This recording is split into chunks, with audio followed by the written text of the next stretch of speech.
Hello, welcome to This Side of the Ceiling. I'm Kelsey. And I'm Jill, and we're two good friends trying to live this life on this side of the ceiling as abundantly as Christ has called us to. We are by no means experts, but we love to study His Word and share everything that He has revealed and taught us. So come along with us as we open up the scriptures and dive into His wonderful Word. Welcome to This Side of the Ceiling, and today's a good day. We're going to start 2 Samuel. Yes. Still talking about David, a man after God's own heart, and seeking, because we want hearts that run after God and that God sees full of Him. So we're going to start 2 Samuel. Last time you were with us, we ended 1 Samuel. 1 Samuel starts with the birth of Samuel and ends with the death of Saul. And we looked at that, but David hasn't found out yet. And so the book of 2 Samuel opens with David finding out about the death of Saul. So we want to begin by just reading the first half of chapter 1. I'm going to read 2 Samuel 1 through 16. After the death of Saul, David returned from defeating the Amalekites and stayed in Ziklag 2 days. On the third day, a man arrived from Saul's camp with his clothes torn and with dust on his head. When he came to David, he fell to the ground to pay him honor. "Where have you come from?" David asked him.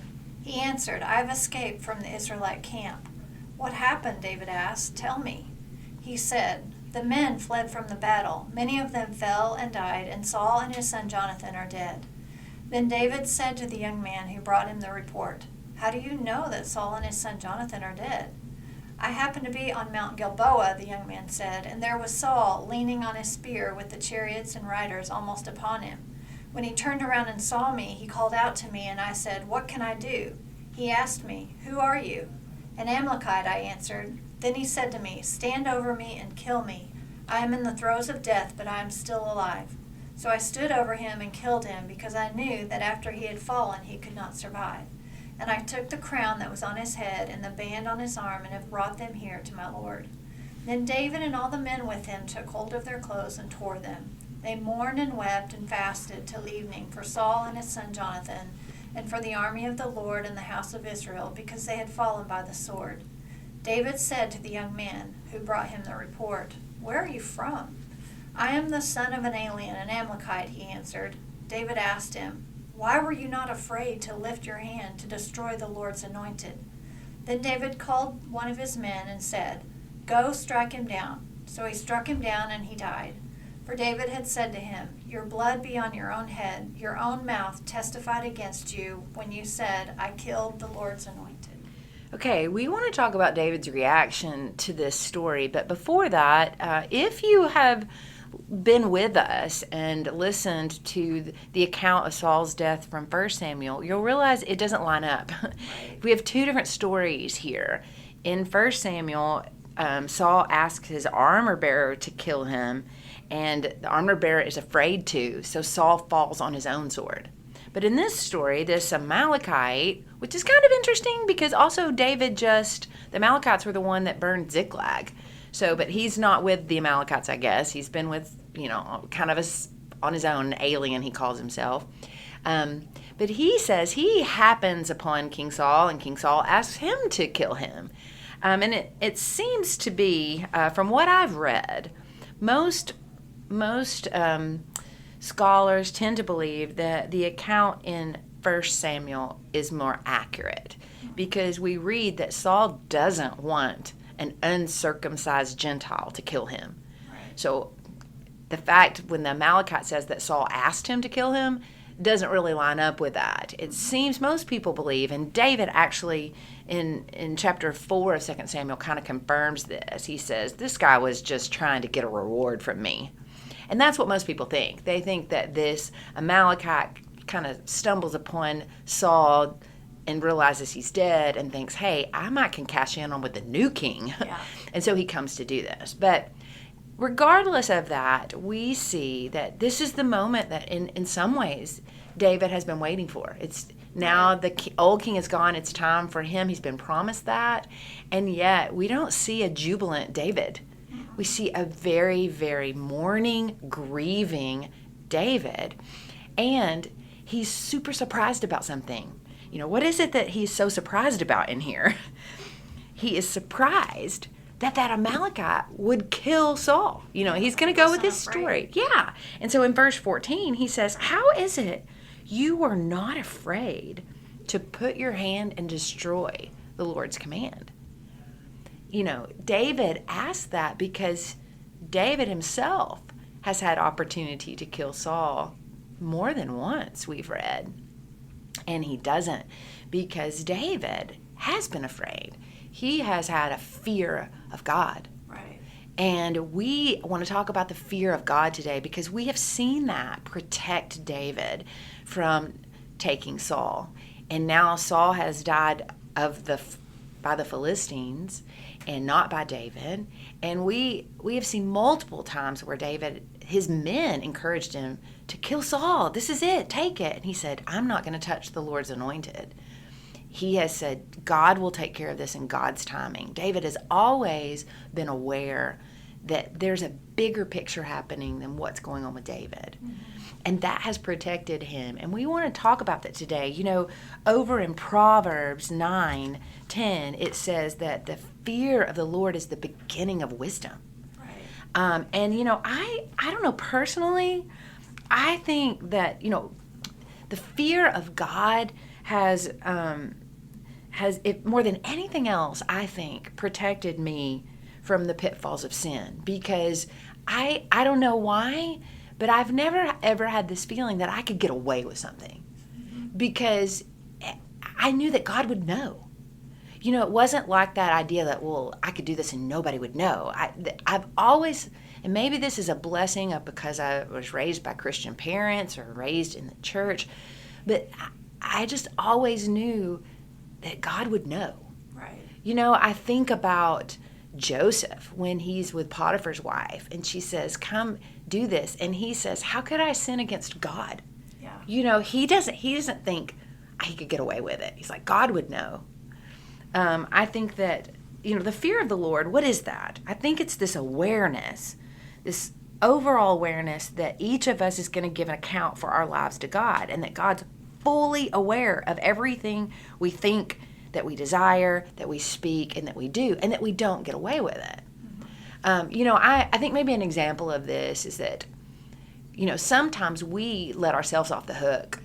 I don't know. I think a good example of this is like when I go to the doctor's office and they'll say, what's your height? And I'll say 5'6". And they'll say, what do you weigh? And I give them a number. And then they go, okay, great, jump on the scale. I'm like, okay, wait a minute. Maybe my number I gave you is not going to be so great. We're easy to say, okay, I weigh about this. But then someone goes, okay, good, jump on the scale. And you're like, oh, the scale doesn't lie. The scale is going to tell you exactly what you weigh. And God's like the scale. We can say, oh, yeah, I didn't mean to say that. And he's like, I saw your motive. Right. God, he looks in our heart. He sees our motives. And I think we're pretty quick to give ourselves a pass sometimes. Mm-hmm. And we can fool ourselves. You hear people say you can fool other people, but you can't fool God. God knows our hearts. And this can actually honestly be a very comforting thing.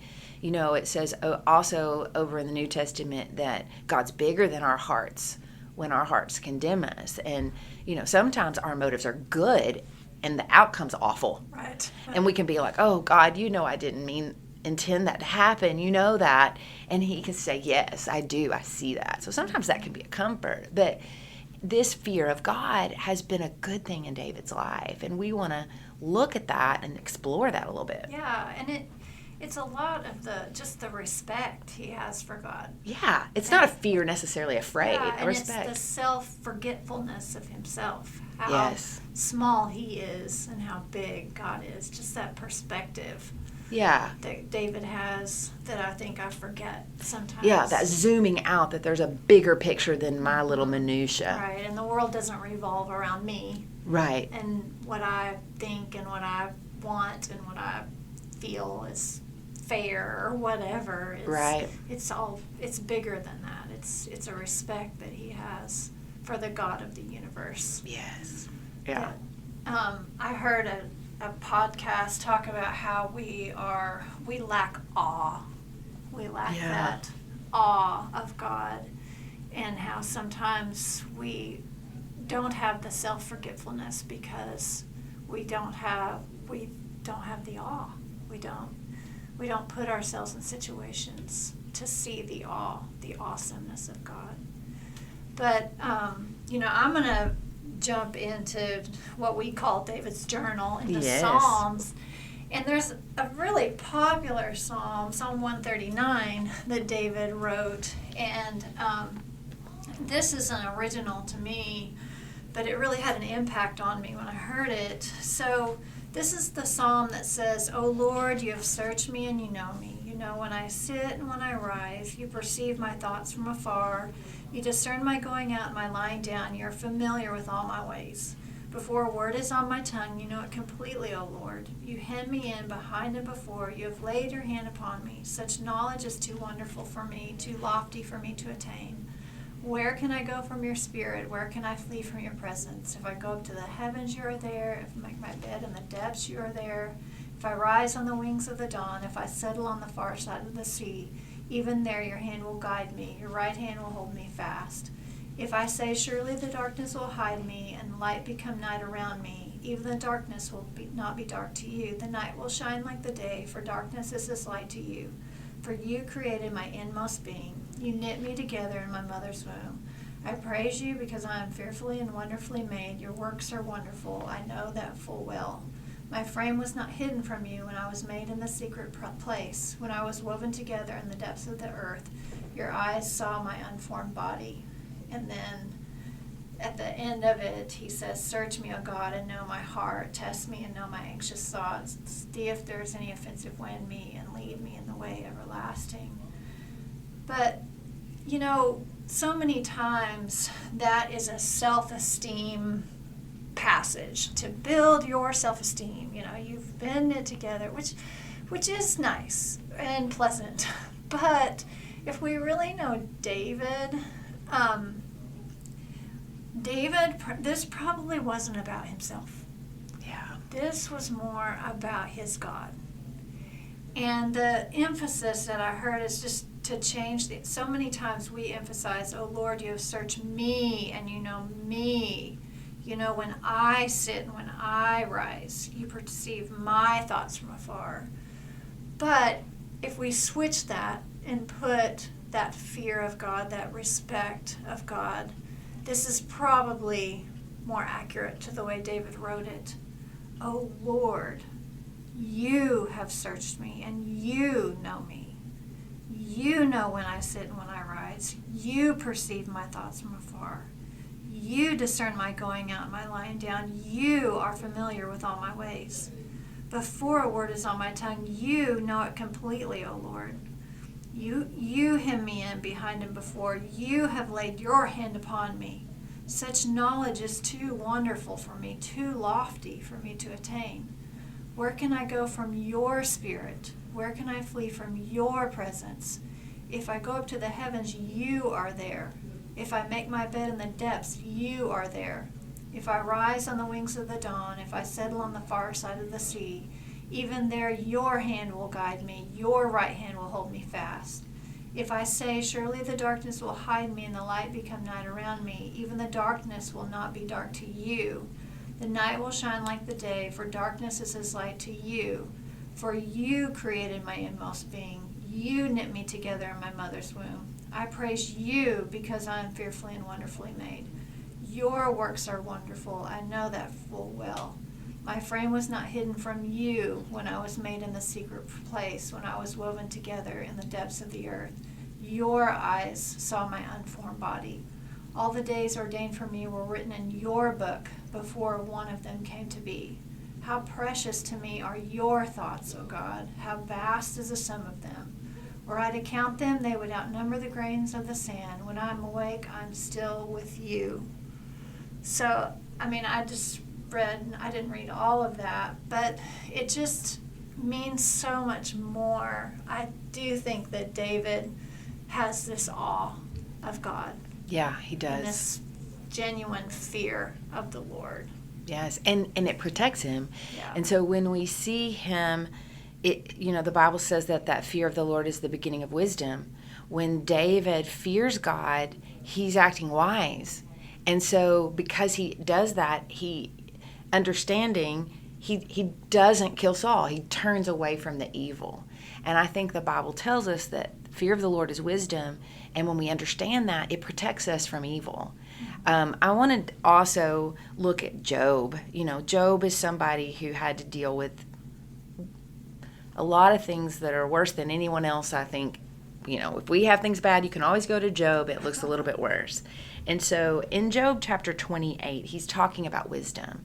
He starts out in saying, surely there's a mine for silver, there's a place for gold that they refine it, iron is taken out of the earth, copper is smelted from the ore. A little bit later it says, as for the earth, out of it comes bread, underneath it is turned up by fire. And if you go down a little further, it says, but where's wisdom? Where's the place of understanding? Man doesn't know its worth. It's not found in the land of the living. The deep says, it's not in me. The sea says, it's not in me. It can't be bought with gold. Silver can't be weighed out for its price. He goes down further. It says, where then does wisdom come from? Where is the place of understanding? A little further, Job says, he concludes this chapter by saying, God understands the way to it. God knows its place. For he looks to the ends of the earth and he sees everything under the heavens. And he says to man, behold, the fear of the Lord, that is wisdom. And to turn away from evil is understanding. I just love that because it says, God has taught us how to find precious jewels like gold and silver and minerals from the earth. And we know how to make bread from wheat, but we can't find wisdom. It's not in the usual places. And we can't bargain for it and we can't buy it. But where is it? And Job says it's in the fear of the Lord. That's the wisdom. And if you understand that, you're going to turn away from evil. And David gives us a great example of that. He has that. He understands what it means to fear the Lord. And so he acts on that, and it saves him from evil of killing Saul. And then he can't understand why other people don't see that. But he's teaching the people around him, and he's teaching us, hopefully. It reminds me too of the proverb that we quote a lot, trust in the Lord with all your heart and don't lean on your own understanding. Keep that awe, don't lean on that.